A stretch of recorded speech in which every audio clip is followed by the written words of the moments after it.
Hi students, good morning to all of you. How are you बेटा? I wish you all are fine.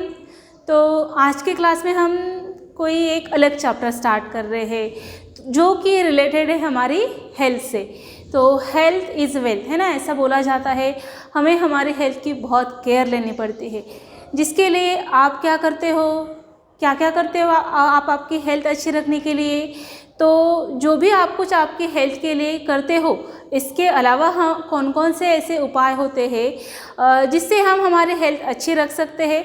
तो इसी से related आज का हमारा टॉपिक है home remedies for the simple illness. मतलब घर के हम कौन से उपाय कर सकते हैं हमारी हेल्थ अच्छी रखने के लिए। तो जिसके लिए आपको निकालना है आपके टेक्स्ट बुक का पेज नंबर 76। लिखा का बेटा 76। तो साथ में आप आपके नोटबुक और पेन भी रख लो। So when we are healthy so that time we feel hungry, है ना। मतलब हमारी हेल्थ कब अच्छी रहती है, जब हम अच्छा फील करते हैं, हमें भूख अच्छे से लगती है, we can even sleep also, then we don't have a problems of digestion.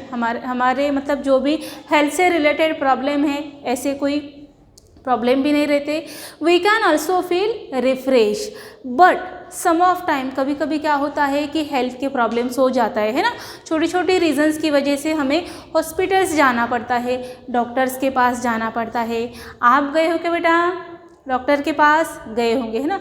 Doctors हमें क्या देते हैं, मेडिसिन्स देते हैं, बहुत सारी इंजेक्शंस भी देते हैं, और हमारे बहुत सारे पैसे क्या होते हैं, खर्च हो जाते हैं। तो इसके अलावा कुछ ऐसे उपाय हैं जो हम घर से कर सकते हैं। तो चैप्टर का नाम ही है home remedies for the simple illness. अगर हमें सिंपल इलनेस हो तो हमें घर में क्या करना चाहिए। तो देखो टेक्स्ट बुक में है ना, सबसे पहले एग्जाम्पल दिया है एक गर्ल का जिसका नाम है सखू। तो सखू एक ऐसी गर्ल है जिसने अभी 1-2 दिन पहले आइसक्रीम खाई। तो आइसक्रीम किसे खाना पसंद है, आपको पसंद है, मुझे भी बहुत पसंद है। तो उसने क्या खाई, एक आइसक्रीम खाई, और सडनली दूसरे दिन है ना उसके गले में थोड़ा सा दर्द हो गया, दुखने लगा गला। तो उसकी मम्मी ने क्या किया, अभी वो इतने से छोटे से दर्द के लिए वो हॉस्पिटल नहीं भेजा। तो क्या किया उन्होंने जो गर्म पानी किया उसमें थोड़ा सा नमक मिलाया, और वो गर्म पानी की गुठलियाँ करने को कही उसके लड़की को। तो उसने ऐसा 1-2 दिन वैसे गर्म पानी की मतलब नमक के पानी की गुठलियाँ की, और इस तरह उसका गला क्या हो गया, ठीक हो गया। तो देखो ऐसी कोई बहुत सारी चीज़ें हैं जो हमें पता नहीं रहती, पर आपके घर में जो एल्डर पीपल्स रहते हैं ना, ग्रैनी रहते हैं या फिर ग्रैंड पेरेंट्स रहते हैं, उनको पता रहता है कि अगर ऐसी छोटी छोटी इलनेस हो जाए, खांसी हो जाए, सर्दी हो जाए, कोल्ड हो, तो उस टाइम हम ऐसे घर में बहुत सारी चीज़ें रहती है जिससे हम क्या कर सकते हैं, वो ठीक कर सकते हैं। तो इसी से रिलेटेड है ना एक स्टोरी भी दी है टेक्स्ट बुक के पेज नंबर 17 पे। देखो बेटा एक स्टोरी दी है। तो स्टोरी किसे किसे पसंद है, सबको पसंद है ना। तो चलो एक स्टोरी बताती हूँ आपको टेक्स्ट बुक की। There was a farm and 2 peoples are working there, है ना। 2 लोग वहाँ पे काम कर रहे थे। एक का नाम था Shripati and second one was a Tara. तो तारा उसकी सिस्टर थी, और श्रीपति जो था वो दोनों वहाँ पे काम कर रहे थे। Suddenly a snake came there, एक सांप आया, और अचानक से है ना श्रीपति को सांप ने क्या किया, काट लिया। So the both are become very worried. दोनों है ना चिंता में पड़ गए कि एग्जैक्टली कौन से इंसेक्ट ने उसे काटा, और वो ज़ोर ज़ोर से चिल्लाने लगे। तो ये तो कॉमन सी बात है ना, अगर हमें किसी ने काटा होगा तो हम हेल्प के लिए चिल्लाते हैं। वैसे ही वो दोनों है ना आवाज़ करने लगे कि प्लीज़ सेव अस। तो फार्म के बाजू में जो भी विलेजर्स थे तो वो सब लोग वहाँ पे आ गए और बोला कि क्यों चिल्ला रहे हो, क्या हुआ। तो वैसे ही मतलब श्रीपति ने बताया कि मुझे एक शायद सांप ने काट लिया है। तो वो लोग भी थोड़े से डर गए। देखो ऐसे टाइम हमें डरना नहीं चाहिए। तो उसकी जो सिस्टर थी ना Tara, she said that there is a city hospital near our village, we should go there, there is a antiseptic antiseptic snake bite injection which is save my brother's life. वहाँ पे एक इंजेक्शन कोई भी मिलेगा जिसकी वजह से मैं मेरे भाई को बचा सकती हूँ, चलो उसे हम हॉस्पिटल ले जाए। पर विलेजर्स ने उनकी एक भी नहीं सुनी। Villagers do not listen and उसके बाद विलेजर्स उसे खा ले गए। पता है आपको? नहीं पता? तो अभी बताती हूँ। विलेजर्स ने एक बुलक कार्ट मंगाई और बुलक कार्ट में उन्हें बिठाया वो श्रीपति को, और वो विलेज के बाहर एक बड़ा सा मंदिर था वहाँ पे ले गए। तो मंदिर में श्रीपति ठीक हुआ होगा क्या? कैसे ठीक हुआ होगा या फिर नहीं हुआ होगा? तो मंदिर में था एक मांत्रिक, है ना, जिसे हम बाबा वगैरह कहते हैं, मांत्रिक था। तो मांत्रिक के पास ले गए।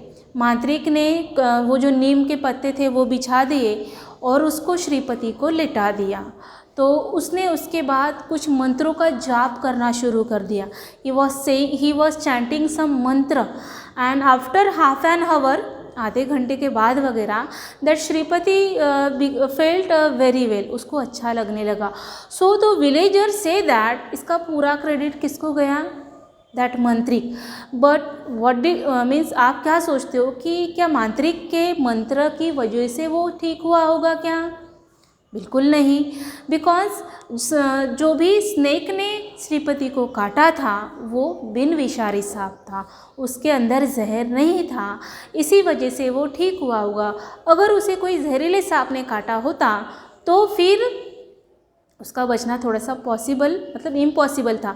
पर मांत्रिक के मंत्र उच्चारने की वजह से वो ठीक नहीं हुआ। तो आपको इससे क्या मॉरल मिलता है कि जब भी आपको मतलब सांप ने काटा हो तो हमें सबसे पहले हॉस्पिटल में जाना चाहिए, ना कि मांत्रिक के पास जाना चाहिए। तो ये था एक उपाय।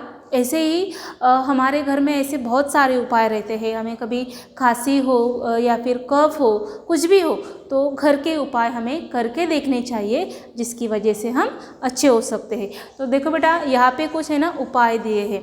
सम remedies are given here, so look at here, और आपके हाथ में एक आधी पेंसिल रख लो। So here are some examples. First one is, if we have a cold and we can inhale a steam at bedtime or take hot fermentation on the chest. अगर हमें क्या हो, कोल्ड, क्या हो, if we have a cold, देखो cold है ना, मतलब एटमॉस्फेयर में चेंजेस की वजह से हो जाता है, तो हमें उस टाइम क्या करना चाहिए? हॉस्पिटल तो हम जाते ही हैं, बट अगर थोड़ा सा ही कोल्ड हो, so what we have to do in that timing? We have to take a hot fomentation. Hot fomentation आप किसे बोलते हैं पता है? जिसको है ना हम वाफारा वगैरह बोलते हैं ना, गर्म पानी का वाफारा भी हम ले सकते हैं। कहाँ पे? On the chest. So in this way also it gives us relax. इस तरह भी हमें कफ से क्या मिल सकता है? आराम मिल सकता है। तो करके देखोगे क्या ये बेटा? पर कब करना है? जब आपको मतलब ऐसा कोल्ड हो तब, ठीक है। Next, if someone is vomiting as a result of fever और इनडाइजेशन। देखो बहुत ईजी, कभी कभी है ना हमें मतलब हमारा फीवर आ जाता है ना, तो बहुत सारे रीज़न हो सकते हैं फीवर आने के। So sometimes if anyone is vomiting, देखो मतलब खाया हुआ कभी हमें पचता नहीं है ना, उल्टियाँ हो जाती है, वोमिटिंग हो जाती है, तो डरना है क्या? बिल्कुल डरना नहीं। क्या करना है? As a result of fever और डाइजेशन। देखो वोमिटिंग किस वजह से होता है?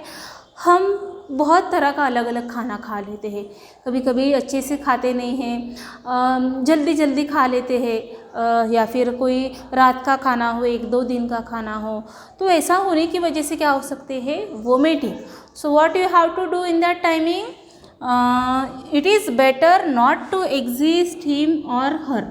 What it is not better to exist. हमें उसे खाना खाने के लिए इंसिस्ट नहीं करना चाहिए। मतलब हो सकता है कि हम उसे और खाना दें और उसको और ज़्यादा वोमिटिंग हो, उसकी वजह से क्या हो सकता है? वो पर्सन वीक भी हो सकता है ना। इसीलिए हमें क्या करना है? उसे और खाना खिलाना है क्या? नहीं। So we do not insist to take her having a meal, having a meal मतलब उसे और ज़्यादा खाना खाने के लिए हमें इंसिस्ट नहीं करना है। एट द मोस्ट, इसके अलावा हम क्या कर सकते हैं, they should be given a cool lemon sharbat. देखो हमें क्या देना चाहिए, what we have to give, a cool lemon sharbat, या फिर समथिंग लाइट लाइक अ दही भात। देखो एक तो हमें कूल शरबत उसको देना चाहिए। अभी कूल शरबत मतलब कोई आप दुकान से कोई फ्रूटी वगैरह लेके आओगे क्या, नहीं, हमारे घर में नींबू रहता है ना, लेमन रहता है, सॉल्ट रहता है और पानी रहता है। ये तीनों चीज़ें अगर हम मिक्स कर दें थोड़ी सी शक्कर डाल के, तो वो एक अच्छा सा लेमन शरबत बन जाता है। सो ऐसे टाइम में हमें क्या देना चाहिए, लेमन शरबत, and something that light like अ दही भात। दही भात आपको पता है कर्ड है ना, मिलता है इजीली, मतलब गांव में मिल जाता है, और चावल तो हमारे घर में रहता ही। So we can give the light food, हल्का खाना देना चाहिए, जैसे कि दही भात टू द नेक्स्ट डे। तो ऐसा अगर हम करके देखें तो हो सकता है कि उसको वोमिटिंग ना हो और उसकी हेल्थ अच्छी हो जाए। तो कितने रेमेडीज़ बताए बेटा मैंने, 2, तो आपको ध्यान में रखना है, ये अंडरलाइन भी करके रखना है। Now see the third one. Third क्या है, if someone has a cut, अगर किसी को कट हुआ हो, ब्रूस जला हुआ हो, और स्मॉल वाउंड्स मतलब थोड़ा सा कटा हो। देखो आप बच्चे ना बहुत जल्दी डर जाते हो, आपको ज़रा सा भी लगे रो देते हो है ना, और जल्दी से घर में चले जाते हो मम्मी के पास कि नहीं मुझे लग गया। तो अगर ऐसा हो, थोड़ा सा जल जाए या फिर कहीं कट जाए, तो सडनली उस वक्त हमें क्या करना चाहिए। तो देखो इसकी रेमेडी मतलब उपाय दिया है कि आपके ध्यान में रहेगा, और जब भी आपको कभी ऐसा कट जाए थोड़ा सा, तो आपको ये ध्यान में आएगा। तो देखो बेटा क्या करना है, इन that timing if you have a cut, Bruce और small wound, it should be washed with the clean water.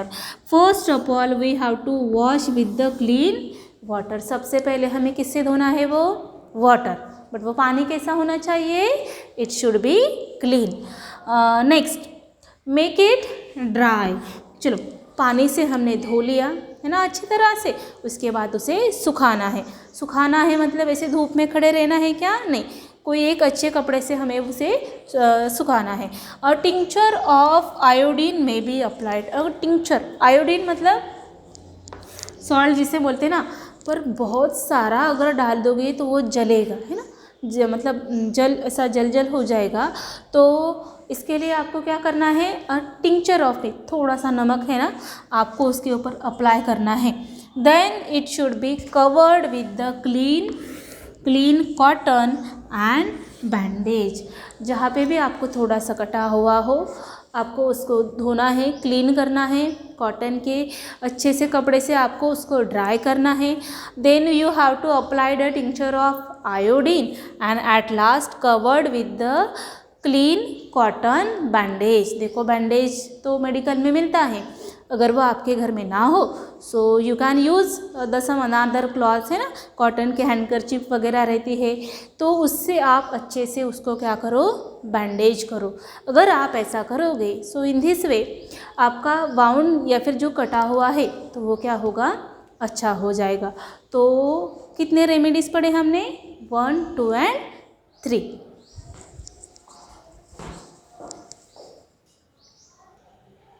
देखो अभी हम पढ़ेंगे 4th वन रेमेडीज़। तो अब तक हमने 3 कंप्लीट की है। Now we will discuss about the 4th one remedies. तो ये क्या है, even if an illness appear to minor it should never be neglected. देखो रेमेडी हमें क्या बताती है कि कोई भी मतलब इलनेस माइनर हो सकती है, बट हमें उसे निग्लेक्ट करना चाहिए क्या, जैसे कि अगर हमें कफ हो है ना, या फिर कोल्ड हो, फीवर हो, कुछ भी हो, but if it is appears to be minor, दिखने को तो वैसे तो बहुत छोटी है ना, थोड़ा मतलब खांसी आती या फिर एक ही दिन का फीवर हो सकता है, but we should not neglected, हमें उसकी तरफ इग्नोर नहीं करना चाहिए। Remember home remedies have a limits. हमें क्या ध्यान में रखना चाहिए कि घर में जो भी उपाय रहते ना वो तो हम कर सकते हैं अलग अलग चीज़ों का यूज़ करके, बट हो सकता है कि उससे भी वो इलनेस अच्छी ना हो, तो उस टाइम हमें क्या करना चाहिए? If a person does not recover, what does not recover, अगर वो कोई भी पर्सन हमने जो भी रेमेडीज़ किए, उपाय किए, उससे अच्छा नहीं हो रहा हो, सो इन अ डे, कितने दिनों में? If the person is not recover in a day और टू और the illness worse, so one must go to doctor. देखो ये उपाय हमें क्या बताता है कि अगर कोई भी इलनेस एक दिन हो या फिर 2 दिन हो और उस 1-2 दिनों में अगर रिकवर नहीं हो रहे हैं, हमने घर के सभी उपाय करके देखे और फिर भी अच्छी ना हो रही हो, तो हमें उस वक्त क्या करना चाहिए बेटा? घर में रहना चाहिए क्या? बिल्कुल नहीं। तो हमें क्या करना चाहिए? We must go to the doctor. हमें वेट नहीं करना चाहिए घर में कि हम अच्छे हो जाएंगे, हमारे जो भी प्रॉब्लम है वो घर के उपाय से अच्छे हो जाएंगी, ऐसा हमें बिल्कुल नहीं करना चाहिए। We must go to the doctor. ऐसे वक्त में हमें डॉक्टर के पास जाना चाहिए। तो ये थी 4th वन। ओके, अंडरलाइन की बेटा आपने, समझ में आई आपको? Okay, next one, without a doctor advice one should never take any medicine that must be solo. देखो ये तो बहुत ही इम्पॉर्टेंट और अच्छी मतलब क्या है? रेमेडी, उपाय है जो बहुत सारे बच्चे करते हैं। आप क्या करते हो? किसी मेडिकल चले जाते हो और मतलब कोई भी एक मेडिसिन ले आते हो, है ना, सर दर्द होने की, पेट दर्द होने की। तो ऐसा करना चाहिए क्या? मेडिकल वाले दे देते हैं दवाई, पर आपको पता रहता है कि वो कैसी है? नहीं पता रहता। तो इसीलिए क्या करना चाहिए? Without a doctor advice. किसकी एडवाइस? Doctor advice. डॉक्टर के एडवाइस के बिना हमें कोई भी मेडिसिन नहीं लेनी चाहिए। Never take any medicine that must be solo. देखो मतलब हमेशा हमें डॉक्टर के पास जाना चाहिए ऐसा ही नहीं। कुछ उपाय है जो हम घर में कर सकते हैं, पर फिर भी अगर ये सारे उपाय में से हमें रिलैक्स नहीं हो रहा हो, आराम नहीं हो रहा हो, तो उस वक्त हमें किन के पास जाना चाहिए? डॉक्टर के पास। अगर आपको सिर दर्द हो, आपका पेट दर्द हो रहा हो, कुछ भी आपको हेल्थ से रिलेटेड प्रॉब्लम हो, so never take a medicine from the medical. अपने मन से जाना चाहिए और 10 रुपये की मेडिसिन लाना चाहिए, ऐसा करना चाहिए क्या? बिल्कुल नहीं। आपको है ना उस वक्त किसी डॉक्टर के पास जाना चाहिए। वो एक प्रिस्क्रिप्शन लिख के देते हैं और उसी प्रिस्क्रिप्शन का यूज़ करके आपको क्या लेनी चाहिए? मेडिसिन। कभी कभार आपने अपने मन से लाई हुई मेडिसिन आपको हार्मफुल हो सकती है। So always remember that remedy, do not take any medicine without doctor's advice. तो बेटा ये ध्यान में रखोगे? तो जाओगे क्या अभी अपने मन से मेडिकल कोई भी दवाई लाने? गुड। तो आपको ये ध्यान में रखना है। और देखो इसके साथ है ना टेक्स्ट बुक के पेज नंबर 78 पे एक कंसेप्ट दी है कि जो लोग हमें हेल्थ मतलब सर्विस प्रोवाइड करते हैं, तो वैसे कौन से लोग हैं? आपको तो सबको पता होगा कि जैसे पहले के ज़माने में है ना वैद्य रहते थे, वैद्य के पास हम जाते थे। उसके बाद अभी तो डॉक्टर्स है, बड़े बड़े सिटीज़ में भी अभी डॉक्टर्स, मेडिकल्स और हॉस्पिटल्स क्या रहते हैं? अवेलेबल्स रहते हैं। तो देखो ये कंसेप्ट क्या कहती है? A service that take care of our health of the people and provide treatment for who are ill is called health service और मेडिकल सर्विस। आपको दिख रहा है क्या क्लियर? अगर नहीं यहाँ पे क्लियर दिख रहा हो तो आपके टेक्स्ट बुक के 78 पेज पर है ना, देखो यहाँ पे दिया है people who provide health service to society. तो वहाँ पे भी आप है ना क्लियरली देख सकते हो। तो किन्हें कहा जाता है हेल्थ सर्विस और मेडिकल सर्विस? ऐसे लोग, ऐसे service which take care of health, जो हमारी हेल्थ की केयर लेते हैं और दे प्रोवाइड द ट्रीटमेंट। देखो डॉक्टर्स को है ना दूसरे मतलब गॉड भी कहा जाता है, क्योंकि वो लोगों को सेव करते हैं, उनकी जान बचाते हैं। तो ऐसे लोग जो लोगों के हेल्थ की क्या लेती है? केयर लेते हैं। And they also provide the treatment for those who are ill. किन लोगों को? अभी सभी लोगों को ट्रीटमेंट देंगे क्या? जो अच्छे होंगे उनको भी देंगे क्या? नहीं। दोज हु आर इल, मतलब जो किसी प्रॉब्लम से सफ़र कर रहे हो, किसी को कोई डिसीज़ हुआ हो, ऐसे लोगों को जो ऐसी ट्रीटमेंट प्रोवाइड करते हैं उन्हें कहते हैं हेल्थ सर्विस या फिर मेडिकल सर्विस। समझ में आ गया? तो ऐसे सर्विस सेंटर हर जगह रहते हैं ना, जैसे कि गांव में सिटी हॉस्पिटल रहता है, या फिर शहर में है ना बड़ी बड़ी हॉस्पिटल्स रहती है जो ऐसी ट्रीटमेंट्स क्या करते हैं, प्रोवाइड करते हैं। कुछ हॉस्पिटल्स गवर्नमेंट हॉस्पिटल रहते हैं जहाँ पे हम फ्री में हमारे जो भी ट्रीटमेंट है वो सब कर सकते हैं, या फिर सिटीज़ में प्राइवेट भी हॉस्पिटल रहते हैं जिसके लिए हमें पैसे खर्च करने पड़ते हैं। तो ये बेटा आज का हमारा चैप्टर था home remedies for the small illness, जिसमें हमने क्या पढ़ा कि हमने ऐसे घर के उपाय पढ़े कि जो छोटी छोटी इलनेस और हेल्थ के प्रॉब्लम के लिए क्या हो सकती हो, काम में आ सकती हो। तो आई एम मेक श्योर कि आप ये सभी रेमेडीज़ घर में कभी ना कभी आप करके देखो, आपको इससे क्या होगा, ज़रूर मतलब आराम होगा। तो देखो बेटा इसके साथ है ना चैप्टर की एक्सरसाइज दी है पेज नंबर 79 पे, ठीक है। एक्सरसाइज दी है तो एक्सरसाइज भी आपको सॉल्व करनी है, और इसके साथ ये जो कुछ भी मैंने लिखा हुआ है तो वो भी आपको लिखना है। That class we will continue in the next period. Do your study. Thank you very much.